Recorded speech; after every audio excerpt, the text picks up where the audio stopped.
നമ്മൾ പ്രാർത്ഥിക്കുമ്പോൾ ദൈവത്തോട് ചോദിക്കുന്ന ഒരു ചോദ്യം ഇങ്ങനെയുണ്ട്: കർത്താവേ, എന്നെക്കുറിച്ചുള്ള ദൈവത്തിൻ്റെ ഇഷ്ടം എന്താണ്?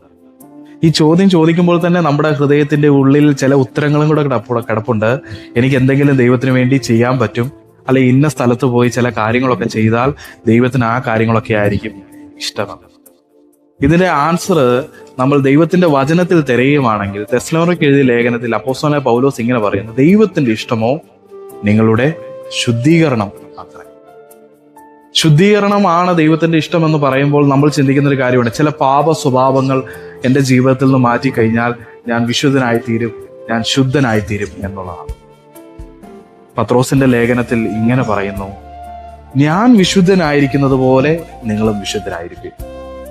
വിശുദ്ധീകരണത്തിന്റെ മാനദണ്ഡം ഇങ്ങനെയാണ് പറയുന്നത്: ദൈവം വിശുദ്ധനായിരിക്കുന്നത് പോലെ നിങ്ങളും വിശുദ്ധരായിരിക്കും. നമ്മൾ ആരും ദൈവത്തെ കണ്ടിട്ടില്ല, ഒരു നാളും ദൈവത്തെ കണ്ടിട്ടില്ല.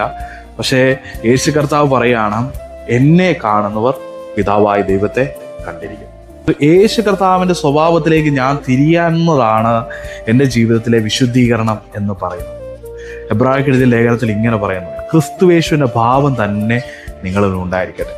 പിതാവായ ദൈവത്തിന്റെ ഇഷ്ടമോ യേശു കർത്താവ് എങ്ങനെ ആയിരിക്കുന്നു അതേപോലെ നമ്മളും ആയിത്തീരുന്നതാണ് പിതാവായ ദൈവത്തിന്റെ ഇഷ്ടം. സങ്കീർത്തനക്കാരൻ ഇങ്ങനെയാണ് പറയുന്നത്: അവങ്കിലേക്ക് നോക്കിയവർ പ്രകാശിതരായി അവർ മുഖം ലജ്ജിച്ചു പോവുക ഇടയായതിൽ.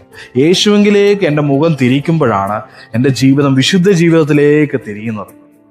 ആത്മാവ് എൻ്റെ ഉള്ളിലേക്ക് കടന്നു വരുന്നത് ക്രിസ്തുവിലേക്ക് ഞാൻ നോക്കുമ്പോഴാണ്. അപ്പോഴാണ് ആത്മാവ് എന്നെ ഓർമ്മിപ്പിക്കുകയാണ് പാപത്തെക്കുറിച്ചും നീതിയെക്കുറിച്ചും ന്യായവിധിയെക്കുറിച്ചും എന്നെ ഓർമ്മിപ്പിക്കുന്നത് ക്രിസ്തുവിൻ്റെ ആത്മാവാണ്.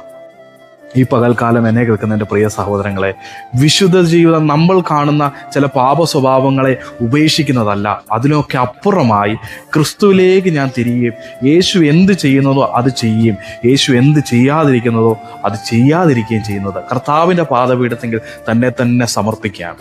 അതാണ് സക്കായി യേശുവിനെ കണ്ടപ്പോൾ അവൻ്റെ ജീവിതം വിശുദ്ധിയിലേക്ക് തിരിയാനിടയായത്. പത്രോസ് യേശുവിനെ കണ്ടപ്പോൾ അവൻ്റെ ജീവിതം വിശുദ്ധിയിലേക്ക് തിരിയുവാനിടയായത്. നമ്മൾ നോക്കേണ്ടവനെ നോക്കുകയും കാണേണ്ടവനെ കാണുകയും ചെയ്യുമ്പോൾ നമ്മുടെ ജീവിതം വിശുദ്ധിയിലേക്ക് തിരിയും. ഇന്ന് പകൽക്കാലം യേശുവിനെ പോലെ ഒന്നാവുക, യേശുവിൻ്റെ സ്വഭാവത്തിലേക്ക് ഒന്ന് തിരിയുവാൻ, യേശുവിൻ്റെ മനോഭാവത്തിലേക്ക് കടന്നു വരുവാൻ പിതാവായ ദൈവം നമ്മളെ സഹായിക്കട്ടെ.